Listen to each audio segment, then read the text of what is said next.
history. This is actually a segment I've been wanting to do for quite a while, and I've kind of done in a little bit of fashion, but haven't done properly, I guess, is how I would state it. Um, if you look at my channel and you go pretty far back and you just type in Barry Goldwater, it's become pretty popular as my book review of The Conscience of a Conservative. Okay, and on it I just put this is kind of the background. I talk over the background, and it's garnished a pretty good amount of views over the 2 years it's been up. But I wanted to make sure I sat down and actually did a really good version of this because I think it's a great book for one, and for two, it's been majorly impactful on my understanding of the United States, politics in general, and then I think it can be applied today as well for our understanding. So this is the Martino Publishing version. I've noticed that maybe within certain versions there's different parts missing or added in, but this is my version.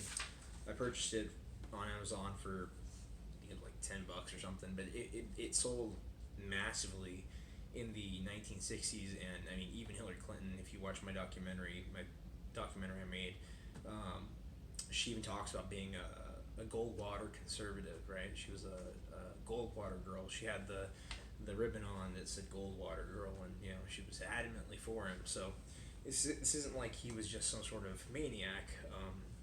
Although he does espouse a lot of ideas that Joseph McCarthy did slightly before. So we're starting to see more acceptance of the ideas of the Joseph McCarthy type of ideas, just kind of being brought into the real world, as opposed to I have this list of 200 names. Well, maybe he did, maybe he didn't. I tend to lean on the fact that he might have, but anyways, I digress. It says this book is an attempt to bridge the gap between theory and practice. I shall draw upon my speeches, the radio and television broadcasts, and notes I have made over the years in hope of doing what one's unable to do in the course of a harried day's work on the Senate floor, to show the connection between conservatism principles so widely espoused and the conservative action so generally neglected. Right? So that's he's trying to say, I'm taking the theory and I'm connecting it to the action of what conservatism should be. And this, if you look at what the conservative platform has become in the contemporary era, it's very, very similar to what he's laid out, and not just even the conservative platform, but a lot of the Democratic platforms as well. So it says right here, the same judgment. It says, we liberals, they say, are interested in our people, are concerned with human beings, while you conservatives are preoccupied with the preservation of economic privilege and status. Take them. Of course, he's portraying this idea. He says liberals will take the accusation into the class argument is the little people that concern us, not the malefactors of great wealth.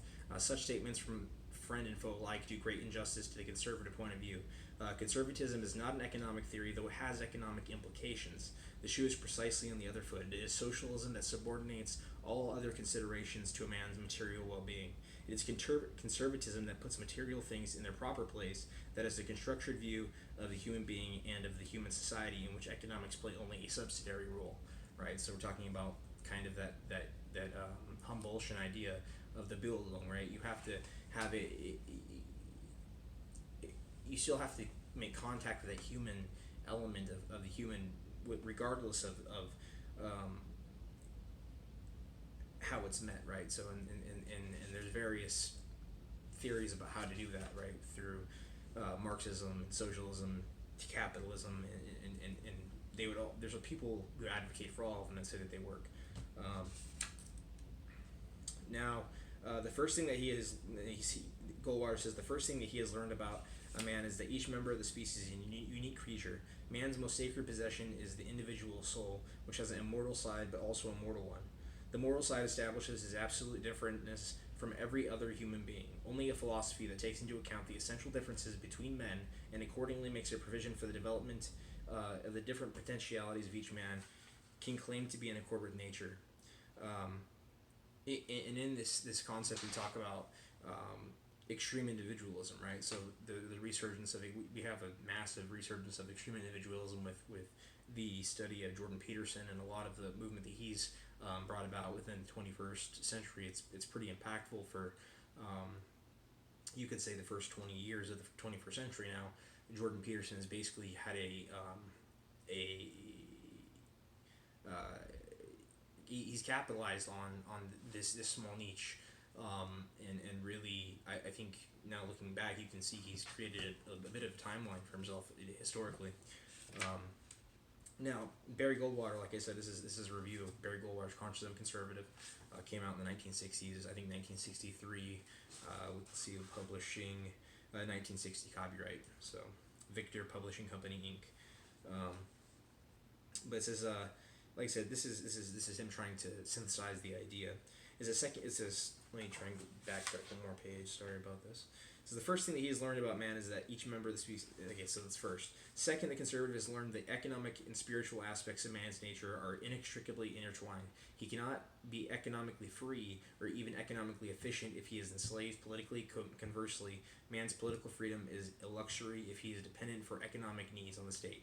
Right. So if you are dependent on the state, then you're not really free, because then you have to go to the state for something. So, an instance of this would be, and of course this is just a small example, would be public education, right? For public education, you accept, okay, my children are going to get these vaccinations, of course, unless you are an anti-vaxxer and oppose vaccinations. But if you are like the general public, most people take that and say, okay, well, I'll take the vaccination and then I'll send my student to public school. And in that kind of trade-off, you make the trade of, okay, I'm accepting what the state is offering, but I'm also giving up some of my liberties. Okay. The conservative realizes, thirdly, that man's development in both spiritual and material aspects is not something that can be directed by outside forces. Every man, for his individual good and for the good of his society, is responsible for his own development. The choices that govern his life are the choices that he must make, and cannot be made by any other human being or by a collectivity of human beings. Right? So it's not like you can force good upon somebody's life. It's a personal action that has to be taken from within. And then it says, throughout history, true conservatism has been at war with the autocrats and the democratic Jacobins. The true hapless peasant under the tyranny of the French monarchy, and he was always equally revolted at the attempt to solve the problem by a mob tyranny that paraded under the banner of egalitarianism. The conscience of a conservative is pricked by anyone who would debase the dignity of the individual human being. Today, therefore, he is at odds with dictators who rule by terror, and equally with those gentler collectivists who ask for our permission to play God with the human race. So, starting to get a little bit more into the politics element of this. In the next section, of course, there's chapter after chapter of this book. It's a pretty thick book. It's got it's not a thick book at all. It's only got a few chapters and then a forward. So we got 1, 2, 3, 4, 5, 6, 7, 8, 9, 10 chapters. And he lays it out pretty simply. I think if anybody wants to truly understand conservatism in the 1960s and what it's become in the Common Era, you can pick up this book and understand it fairly easily. He says right here, throughout history, government has proved to be the chief instrument from thwarting man's liberty. Government represents power in the hands of some men to control and regulate the lives of other men, and power, as Lord Acton said, corrupts men. Absolute power, he added, corrupts absolutely. Okay. And then he goes on to say some stuff about how state power is delegated to the states, and unfortunately the federal Leviathan, it tends to take up more power without any kind of restraint. It says the framers of the Constitution have learned the lesson that they were not only students of history but victims of it. They knew the vivid personal experience that freedom depended on effective restraints against the accumulation of power in a single authority. And what it was as a Constitution is a system of restraints against the natural tendency of government to expand in the direction of absolutism, so like despotism or monarchy. We all know that the main components of the system. The first is the limitation of the federal government's authority to specific delegated powers. Second, a corollary of the first is the reservation of the states and the people of all power not delegated to the federal government. That power is delegated to the states. Okay? And unfortunately, we're seeing the other way around, where it's like, well, if the states can't do it themselves, the federal government steps in. It shouldn't be that way, because then you have the federal government in D.C. deciding what happens in Arizona. You have the federal government deciding what happens in California or Washington or places hundreds and thousands of miles away from Washington. It doesn't make sense that they should be making policy for the states that they have nothing in touch with. That's the whole reason we send representatives and senators to Washington, is because those people have to come back home and be accountable to the people. Okay. Since we have not kept it, the Atchisons, the Larsons have had their way. The system of restraints has fallen into despair. The federal government has moved into every field in which it believes its services are needed. The state governments are either excluded from their rightful functions by the federal preemption, or they are allowed to act at a subsurface of the federal government. Inside the federal government, both the executive and judiciary branches have roamed far outside their constitutional boundary lines. Okay, and I think that the federal government's going to continue to do that as long as it's unchecked by the states. Okay, because there's nobody to check the federal government except for the other branches, and unfortunately, even small government Republicans tend to want to grow the government tenfold, right? So I've never met a Democrat who said, yeah, let's shrink the government, but I've met Republicans who have said, yeah, let's shrink the government, and then when they've actually been elected, they've actually done the opposite and grown it quite significantly. Goldwater then goes on to quote the Frenchman Alexis de Tocqueville. He says, who probably was the most clairvoyant political observer of modern times and saw the danger when he visited the country in the 1830s. Even then, he foresaw the decay of a society that tended to put more emphasis on its democracy than on its republicanism. He predicted that America would produce not tyrants but guardians, and that American people would console themselves for being a tutelage by the reflection that they have chosen their own guardians. Every man allows himself to put their lead strings on. So basically saying, well, you're going to put yourself into your own type of slavery, and that's going to be okay, because eventually you're gonna take the hand that feeds. All right, that's essentially what this is saying, and that's what Alexis de Tocqueville saw when he came here, who was a very, very famous Frenchman. Then Goldwater goes on to say, I'm convinced that most Americans now want to reverse that trend. I think the concern for our vanishing freedoms is genuine. I think that people's uneasiness at stifling omnipresence of government has turned into something of approaching alarm, but bemoaning evil will not drive it on back. The accusing fingers will not shrink the government. The turn will come when we entrust the conduct of our affairs to men who understand that their first duty as public officials is to divest in themselves of the power they have been given. It will come when the Americans in hundreds of communities throughout the nation decide to put a man in office who is pledged to enforce the Constitution and restore the Republic, who will proclaim in a campaign speech, I have little interest in streamlining government or in making it more efficient, for I mean to reduce its size. I do not undertake to promote welfare, for I propose to extend freedom. My aim is not to pass laws, but to repeal them. It is not to inaugurate new programs, but to cancel old ones that do violence to the Constitution, or that have failed in their purpose, or that impose the people an unwarranted financial burden. I will not attempt to discover whether legislation is needed there before I have first determined whether it is constitutionally permissible. And unfortunately, we're not there anymore, right? So I don't think you can find a single individual who would stand by those statements. Now, this book has been sticky noted up because I've been studying it for over 2 years, and no amount of me diving into it and reading excerpts is actually going to hit the points. But I think, like I said, anybody who's interested in the Republican Party, democracy, the 1960s, politics today, politics in general, should pick up Conscience of Conservative by Barry Goldwater, just because of the significance that it has to the United States and politics in general. Most people don't see Barry Goldwater as being significant, but he was an Arizona senator for a very, very significant amount of time. I think almost as much or around the same amount of time as John McCain. Barry Goldwater eventually ended up handing the reins to John McCain, who then held the reins until he was replaced by Martha McSally just a couple years last year. So, and then history will tell where we go from here. So he goes on to talk about states' rights. States' rights are easy enough to define. The 10th Amendment does it succinctly. The powers not delegated to the United States by the Constitution nor prohibited by it to the states are reserved to the states respectively or to the people. Right? So let me read that again. States' rights are easy enough to define. The 10th Amendment does it succinctly. The powers not delegated to the United States by the Constitution nor prohibited by its to the states are reserved to the states respectively or to the people. That means that if it's not for the federal government, it's for the states and the people. Okay, it's and it should be mostly.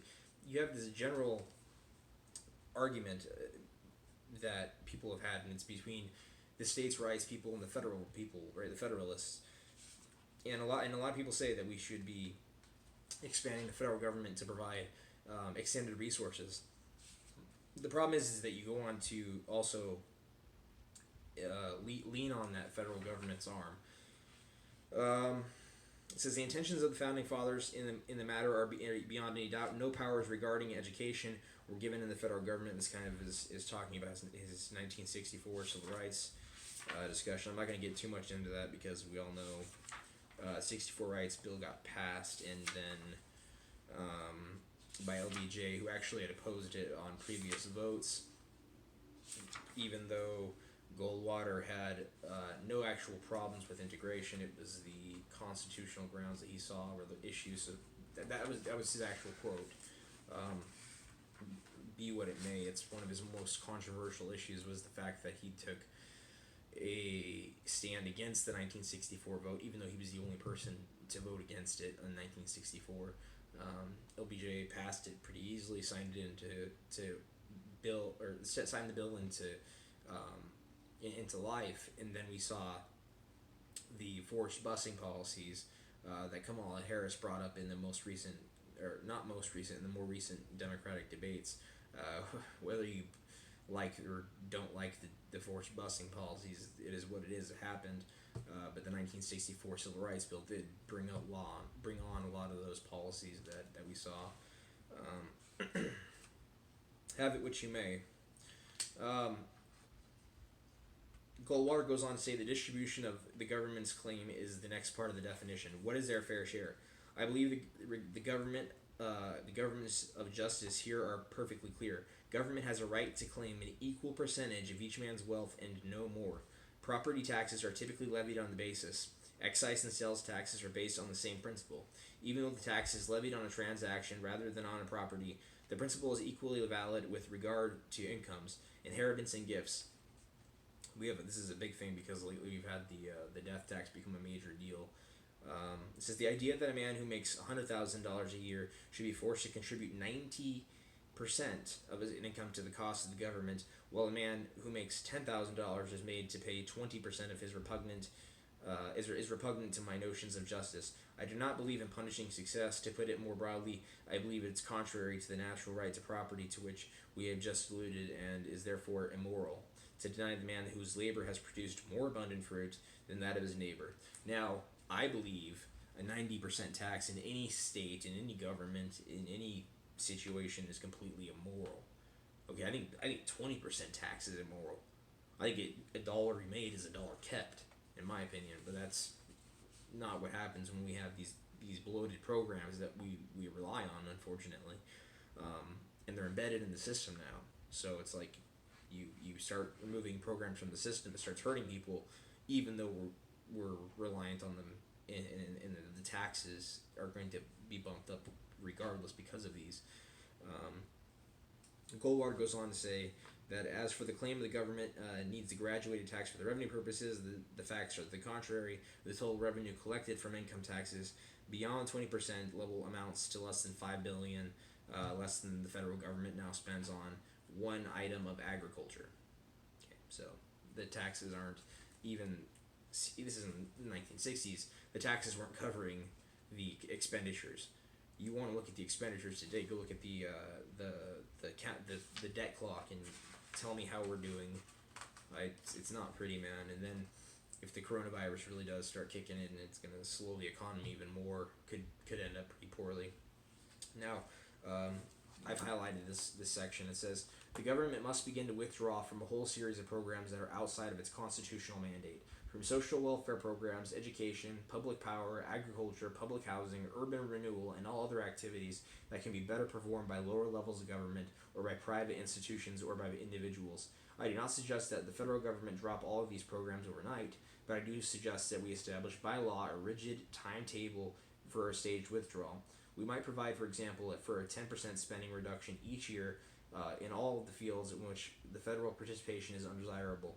It is only through this kind of determined assault on the principle of unlimited government that the American people will obtain relief from the high taxes and will start making progress toward regaining their freedom. Again, of which you have current candidates talking about a 90% tax rate. I'm a Democrat myself, and I do not support a 90% tax rate. Like I said, I'm against taxes. I'm what you probably would call a Trump Democrat, almost Republican now. For years, it appeared that it says right here. For years, it appeared that the maintained in the doctrines of Karl Marx, the collectivists, non-communists, as well as the communists, had adopted Marxist objectives of socializing the means of production, and so it seemed that the collectivization were imposed. It would take the form of state-owned and operated economy. I doubt whether this is the main threat any longer. Of course, he goes on to talk about the welfare state and how you become more and more dependent on it through socialism. And then if you read the actual Karl Marx, it talks about socialism as almost a stepping stone into Marxism, or Leninism or Maoism or whatever you have it these days. Whatever, pick your taste of communism. But then the thing is that the more the federal welfare state is expanded, the more that you can force people to basically bow at your will. Now there's some stuff in here about education. He talks about how basically education is being focused mostly on race and sex mandates, and basically saying, okay, well, you gotta have this quota, and it's no longer education. I would say that's the situation today. Education is no longer education. Okay, it's lowbrow. It's in most cases. I'm not saying in all cases, but in most cases, it's been completely dismantled. It's a basically babysitting ring these days, for what it is, and there's new traditional schools that are coming out that are inducing more order that has been lacking in the public systems, but Goldwater saw this problem coming in the 1960s. Okay, then you have a generation of people who are producing this stuff in the colleges, teaching this to the teachers who are going out teaching students, okay, through this communist Marxist lens of social dynamics of the oppressor versus the oppressed, right? I'm not going to get too much into that, but Goldwater says that this is back when he was talking about the Soviets, but you could basically replace this with just about any enemy that we have currently today. It says, American leaders, both political and intellectual, are searching desperately for the means of appeasing or accommodating the Soviet Union and the price for national survival. The American people are being told that however valuable their freedom may be, it is even more important to live. A craven fear of death is entering the American consciousness, so much so that many feel that honoring the chief despot himself was the price we had to pay to avoid nuclear destruction. So basically giving up. If an enemy power is bent on conquering you and proposes to turn all of his resources to that end, he is at war with you, and you, unless you contemplate surrender, are at war with him. Moreover, unless you contemplate treason, your objective, like his, will be victory, not peace, but victory. Now will the traitors, and perhaps the cowards, have at time occupied key positions in our government. It is clear that our national leadership over the past 14 years has favored neither surrender nor treason. It is equally clear, however, that our leaders are not made victory in the goal of American policy.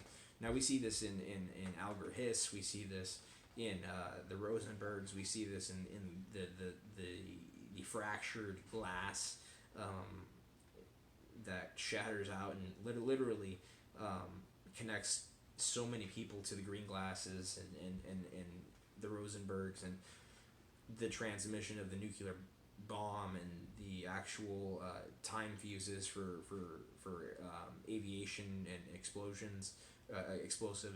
And most people don't realize this. Most people have no idea of the history of the Soviet Union and how many people betrayed America to help the Soviet Union. Okay. Um, Now, like I say, we talk about giving up. It says, we do not, of course, want to achieve victory by force of arms. If possible, our hostility should always be avoided, especially if this is so when a shooting war may cause the death of many millions of people, including our own. But we cannot, for that reason, make the avoidance of a shooting war our chief objective.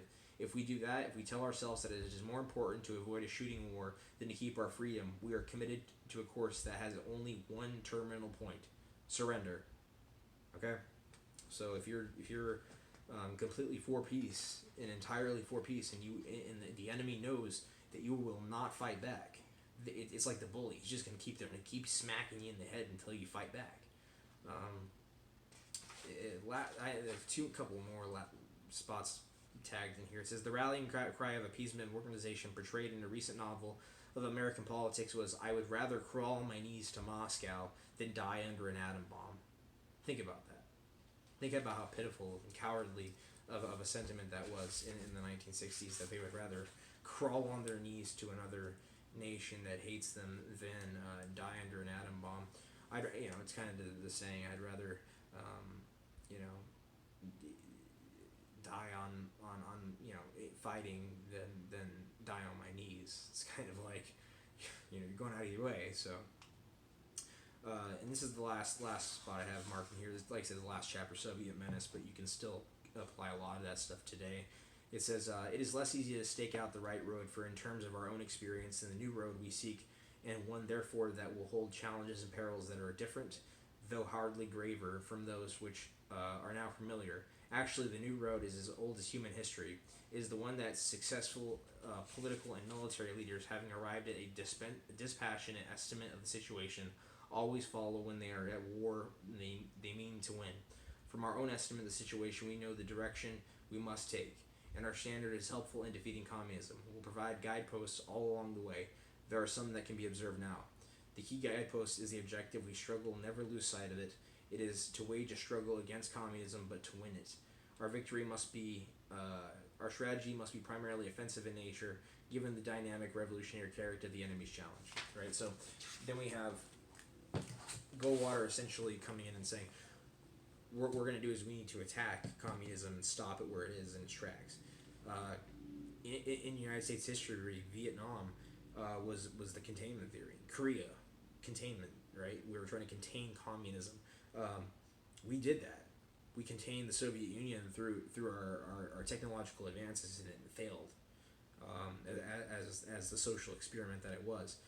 You could sit there and say, "Oh, it was American intervention that failed communism," but no, it was communism that failed communism. But if you want to pick up a good book that talks about communism in the 1960s, it talks about Goldwater, it talks about the conscience of a conservatism, and even the evolution of politics as we see it today. Go and pick up Conscience of a Conservative. I rate this book 10 out of 10.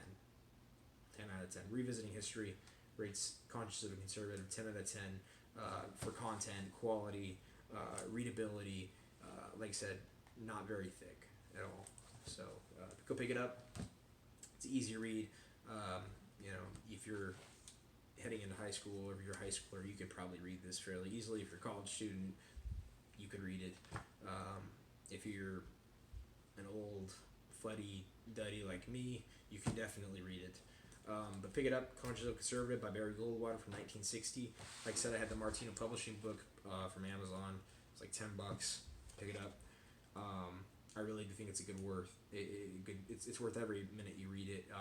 I'm also going to link an audiobook that is available on YouTube that you can just listen to by libertarianism.org.